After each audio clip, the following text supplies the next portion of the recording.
This program is part of the Scene Project's podcast network. The Scene Project features interviews with independent musicians, comedians, and artists from across the Midwest. Become part of our community and support local art wherever you are.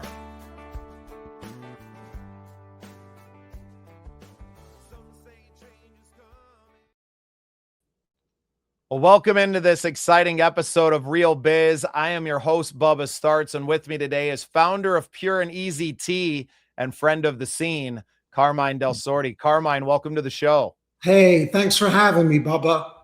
It is absolutely my pleasure, sir. We've been talking for several weeks now. We have formed quite a friendship, and my wife has formed quite an affection for Pure and Easy Tea in that time as well. So really excited to talk about your company, our new partnership coming up, and a lot more to come from us as a friend and partner group. But I wanted to give you a few minutes right off the top of the show here to give us a little bit of your backstory, and then we'll pick it up with all the stuff that's going on now. Yeah, so thanks. This was a completely new venture for me. I had more than 20 years of corporate experience that spanned from consumer goods, high tech, and biotech, and actually retired from corporate at the age of 50. So I was living life, enjoying retirement, and I became an avid tennis player. And while playing tennis in the Arizona heat, I just burnt out. Nothing was enough nourishment-wise. And everything that I resorted to was just full of sugar, sticky aftertaste, and really made me sick. So water wasn't enough. And I had to find something else. I went back to tea. So during my days in my biotech career, I was drinking a lot of tea in San Francisco. And I'm like, oh, I'll just brew some of my old teas and stay hydrated that way. Well, I reach into the cupboard, pull out a canister. As soon as I open it, the smell was just so off-putting. You could just smell the chemicals. And it's like, wow, this is just unbelievable. The tea's not pure anymore. And that's when I said, you know what? I'm just going to take matters into my own hand and started making my own blends. And it was purely personal. So I started doing that, and it was so good, so nourishing. It just provided everything I needed. And then I'm like, well, I can't be the only one that would appreciate this. And lo and behold, that's how Pure and Easy Tea was formed. It's quite the story. And isn't that how most problems are solved in the world, is that it kind of it comes from a selfish place, right? We want better for ourselves, but in doing so, we realize that we could be doing better for so many others. And then the passion kind of changes and it becomes a selfless venture at that point. Exactly. And that's exactly what happened. Now, Pure and Easy Tea has been around for a few years now, obviously selling like hotcakes on Amazon, but you are looking to grow and more of a direct to the consumer, right? And to build more relationships. I feel like when someone buys from Amazon, they're just buying a product, but they're not buying into the brand necessarily always. Do you feel like that's kind of where, you know, you getting out and wanting to do more podcasts, and how our relationship kind of started was to have an opportunity to form more lasting relationships with your customers? Mm-hmm. So, yeah, this is the really, really interesting part. Okay. When I created the company 3.5 years ago, I wanted to keep my anonymity, and I did. And like when you look at a company like Nespresso, you don't know the founder or the owners or who they were.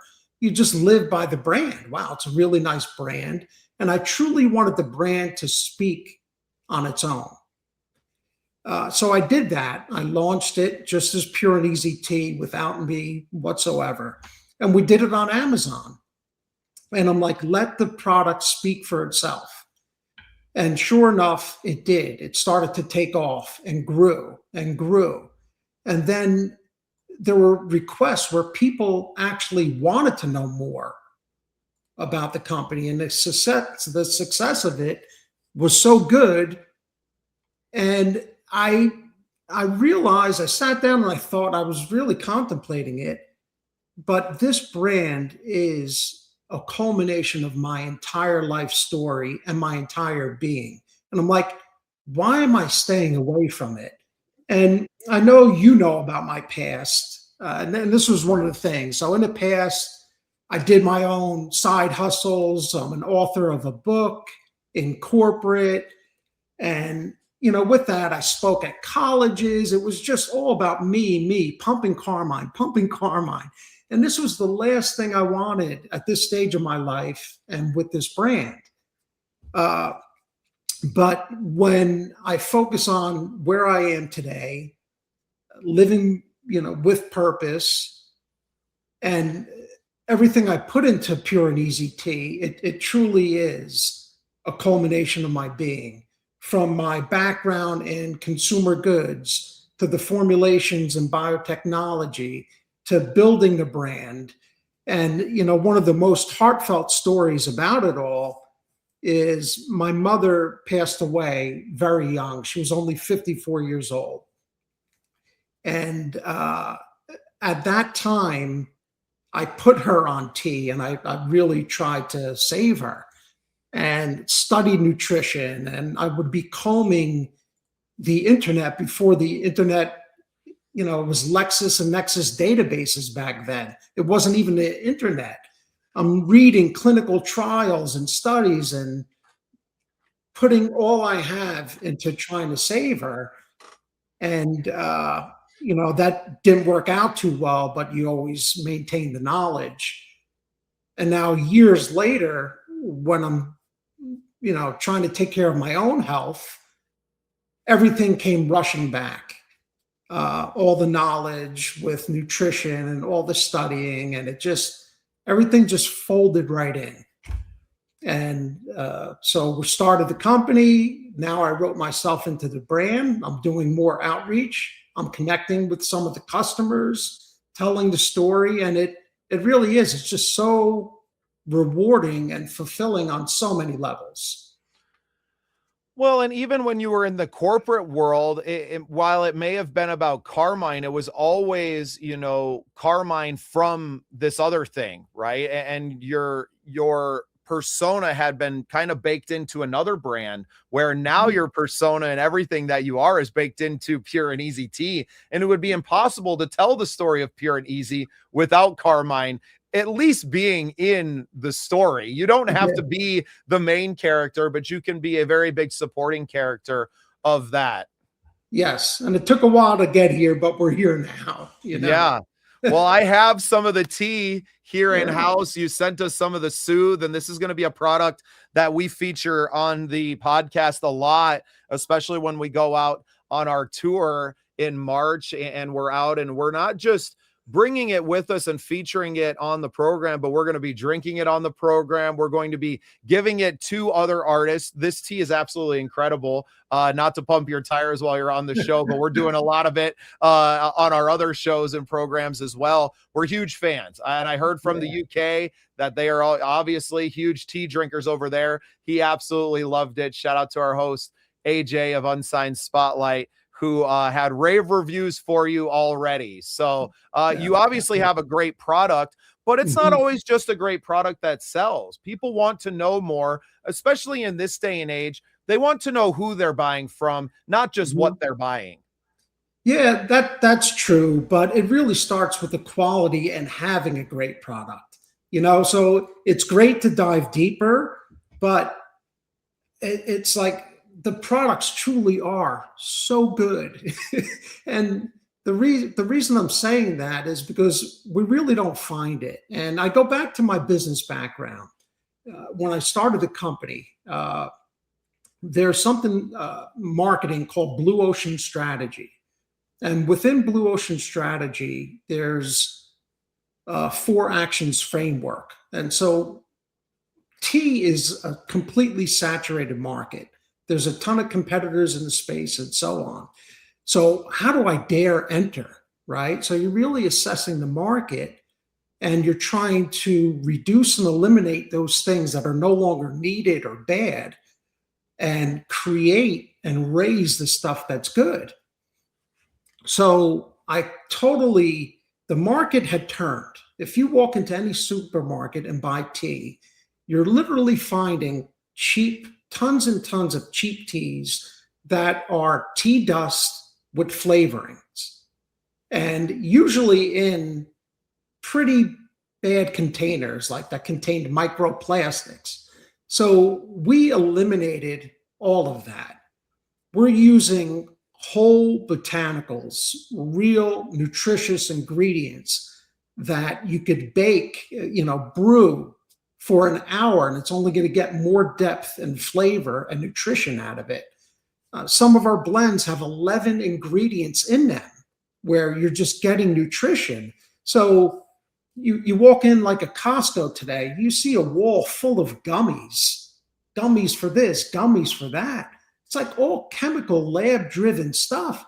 Ours is direct from nature, masterfully crafted into a blend that looks good, smells good, tastes good, and has purpose. So the products themselves are key. The story, the heart and passion behind it is all really the bonus, and it keeps me going. I mean, I just feel like I'm living with so much purpose because we're putting something so good out there. And, when you think about internally what tea means to me, we live in a very, very noisy world today. And tea literally is a ritual. You sit down, you brew it, and you just have time to pause, take a breath, and reflect. And when you do that, everything that matters most to your life surfaces to the top. And it just reminds you and grounds you. So it's the whole experience around it. And so I'm loving what I do. And it's starting to show, and meeting great people and pursuing great projects. This is all part of it. Can you talk a little bit about the process of sourcing the ingredients? Because obviously you're not going down to the Whole Foods around the corner and able to do that. Were you going overseas and really looking at the places where they were coming from early on? And I'm interested in the early days of Pure and Easy and really developing your blends from your home kitchen before the company started, and then into starting to produce en masse with the company. Well, in the very, very early days when I was brewing my own, I was buying ingredients on Amazon because you can buy all the herbs you want fresh. I mean, everything is on Amazon. So I was buying all the herbs I was interested in, and then started my own blending at home. And then we would have taste tests with friends and so on when I decided to make this a business. So it all started from my personal source, and that would be, all on Amazon. Then when I decided to make it a business, I already had a few blends already made. So then it was going and finding the manufacturers. And I have, 3 manufacturers that I work with who are all experts in the game. I mean, unbelievable. And, they're the backbone of who we are. So was there a lot of trial and error for you early on, or did you, from your time just over the years of being a tea drinker, kind of have blends prepared before, the move to Arizona and really starting to re-access this part of your life? No, it was all from ground zero. And what I realized is so where I started maybe a little bit wrong, I looked at some of the tea bags on the market, and I didn't realize how much flavorings they were putting in, right? Because you would look at a tea bag and they're saying, okay, well, for a cup, they're using 1.5 grams. of tea to make a cup. If you look at that Soothe, that bag, there's 5 grams in there, right? So 5 grams in each tea bag. So I needed so much more. So you're thinking about 5 grams. And I got it down in some cases to 3.5 because it's really not about the weight. It's about the density of the products and the blend you're making. But it takes at least 3 to 5 grams to get the benefits out of the tea that you're making. So the one thing you'll know from drinking all these teas, they have just incredible flavor, right? So it looks good, it smells good, and then it tastes good, but it's giving you nutrition. And so it was finding that right amount for every blend. So much work goes into the craftsmanship of the blends, right? So that Soothe, I made that for singers. I made it for singers and for immunity, for protecting your voice, for cold and flu season, for all of it.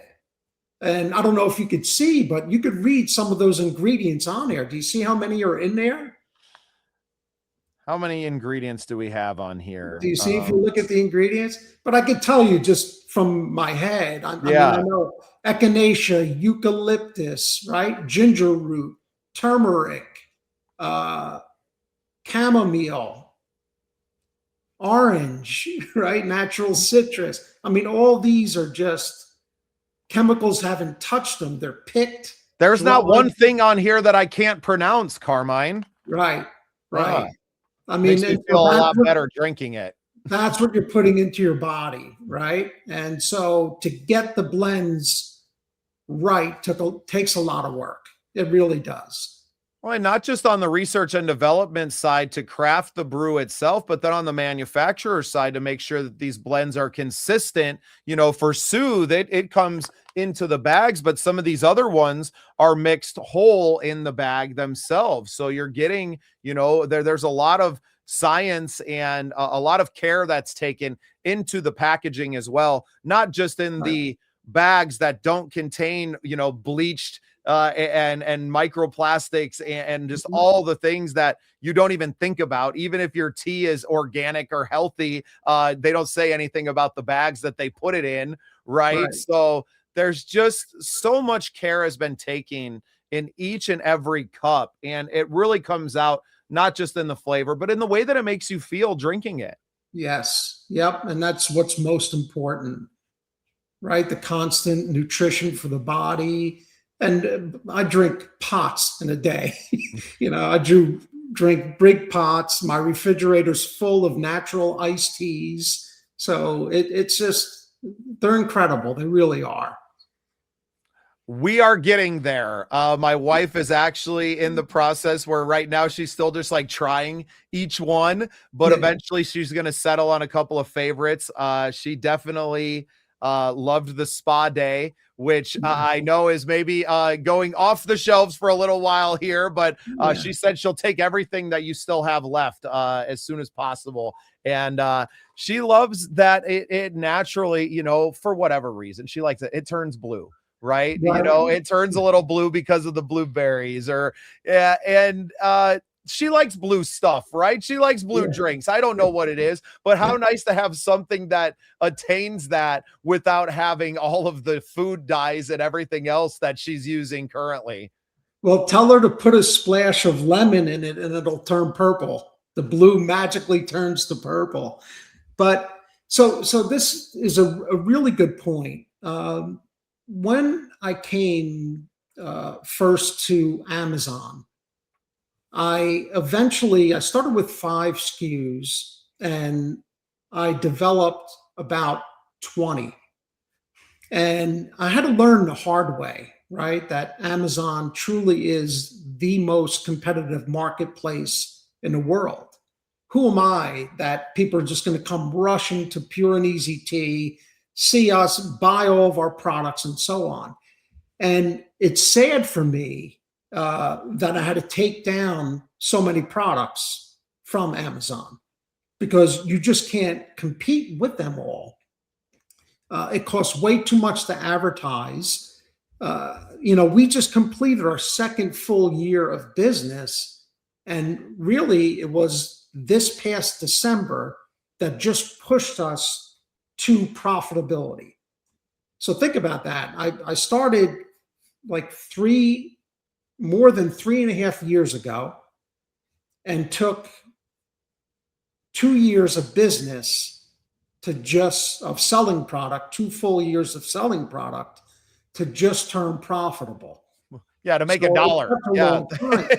And then some of the blends, like some of my favorite blends, I can't even sell anymore because the company's not big enough yet where it did take on to the masses, and they're buying them all.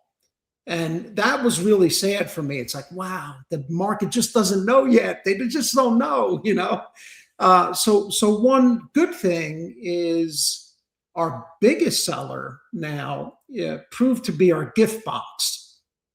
And the gift box has 10 different blends in it. And that sold incredibly well over the holiday period. That's what drove us to profitability. And now our company's getting the emails, oh, well, where could I just buy this one? You could have last year. You're a little too late. And now I'm hearing it with the spa day as well. And, with your wife. And yeah, spa day is a great blend, fruity with natural, real freeze-dried pear, unsweetened fruits in it, and great iced tea. It's a great cold brew, great iced tea, but I just can't make it anymore. Who knows? Maybe one day we'll pick up and these SKUs come back. Well, and let's dip in a little bit on the business side of that, because I don't think a lot of people would understand the manufacturing of these and the levels that you're having to work with and the investment that you're having to make into the manufacturing and the packaging of these to then have them sitting around and take an exorbitant amount of money to not just produce, but now to market those for them to not sell. It's very easy for something to become a total loss. Right. Oh my God. It really is. And the biggest thing, and you might be aware of this as well, but just the cost to advertise now on social media, it's astronomical. I mean, it became so high that it drove direct to consumer companies back to brick and mortar shops, right? So 10 years ago, you could advertise and market your company so cheaply on Google, Facebook, and so on. The ads went so far. And then they all realized, wow, these companies are making so much money on our platforms. We're going to raise our prices. And their advertising costs increased 8x, 800% they went up, driving all of the profits out of businesses. And so it's very, very hard to advertise on those platforms. Even when I first went to Amazon, the first few months in business, there's a metric you look at, and it's called advertising cost of sales. Okay, so for every sales dollar you take in, how much are you spending in advertising? And when I first started, no one told me like, okay, here's your products, you're on Amazon. The world's going to come to you now, right? No one told me. But our advertising cost of sales back then were at 110% for the first 3 months. That means if we sold $10,000 worth of goods, we spent $11,000 on Amazon to sell them, right? And so now doesn't take a math genius to figure out that that's not going to work long term. Oh, you're not factoring any, and this is just advertising. You're not factoring in your cost of goods, your bills, everything, right? So it's like 2 to 1. You're spending almost to sell a product. You're spending twice as much to manufacture and create it than for what the price you could sell it at. Yeah. I mean, it's just so difficult. You're liquidating your own product at retail at your highest retail value. Right. Exactly.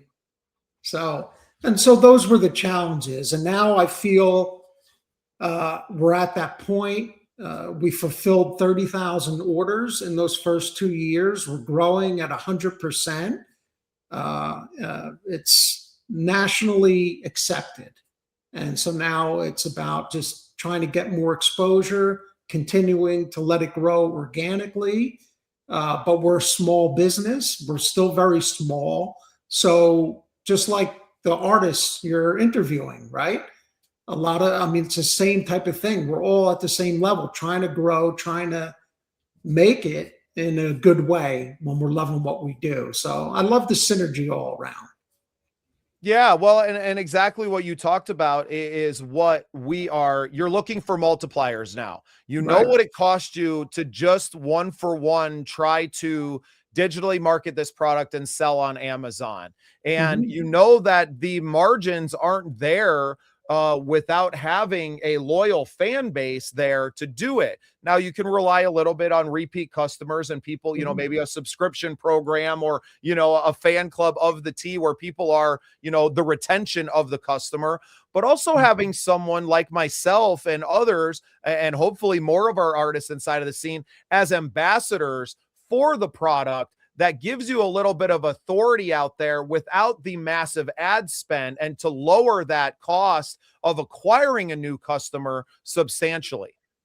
Yep, but truly it's about a win-win, right? So everything I look for is purpose driven. I have a lot of good intuition and always follow my gut, right? It's a win-win. I mean, you want good people, good ambassadors of the product. You want to reach people and you want to reach it in a pure way, like the tennis world that I'm in love with as well. I mean, I wish I had the funds to just sponsor every tennis event and be there.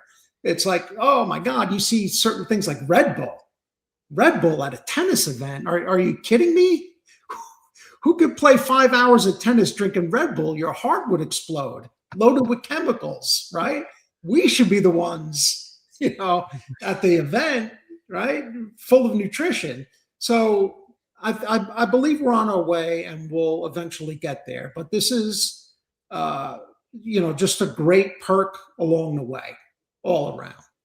Well, and what we're touching on and this relationship that we're forming is actually on a much greater scale, something that's happening across the board in media and influencer economy that we live in now. These Mhm. influencers have the attention. So it's now forming relationships with people that don't break the bank, that don't run on a CPM model necessarily, because Mhm. downloads and views don't necessarily equal sales. Influence does. And Right. that's why I think we have both seen the wins in this. For me, I get access to a product that maybe I can't afford to go out and to buy on the shelves every week, but I get to use this product. And now by telling other people about it, not only do I, retain the product and maybe a little bit of money, but now I have a relationship with a company that we're helping to grow as well. And Yeah. over time, as we both grow, maybe there's more support that can come down the line to help us with the events that we want to do.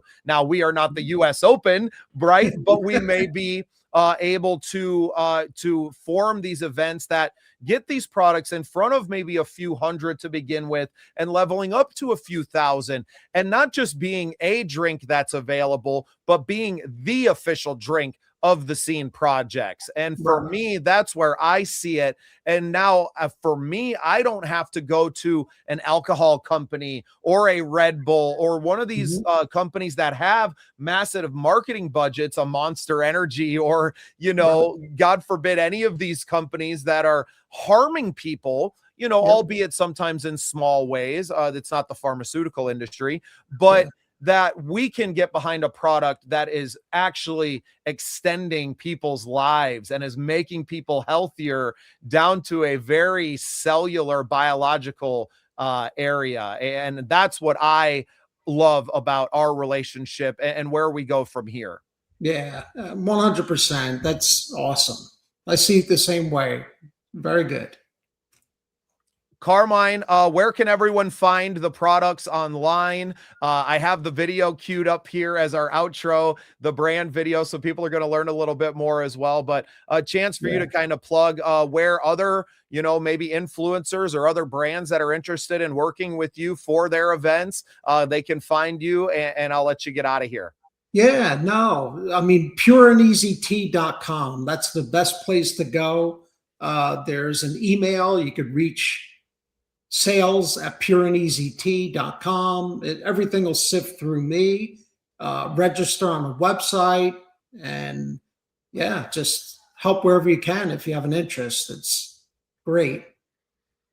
Fantastic. Well, Carmine, we're going to talk more every day. I'm going to keep you around after the show, and we're going to chat a little bit while I have you as well. But say hi to the wife and dogs for me, and you guys have a great rest of your day. All right. Thank you. You too, Bubba. Imagine capturing the raw essence of nature, with its infinite color and beauty. Now, envision turning that into something truly transformative. Pure and Easy Tea cultivates the goodness of nature's bounty into fuel for your body. We are what we drink. Pure and Easy Tea, the pure nourishment your body craves.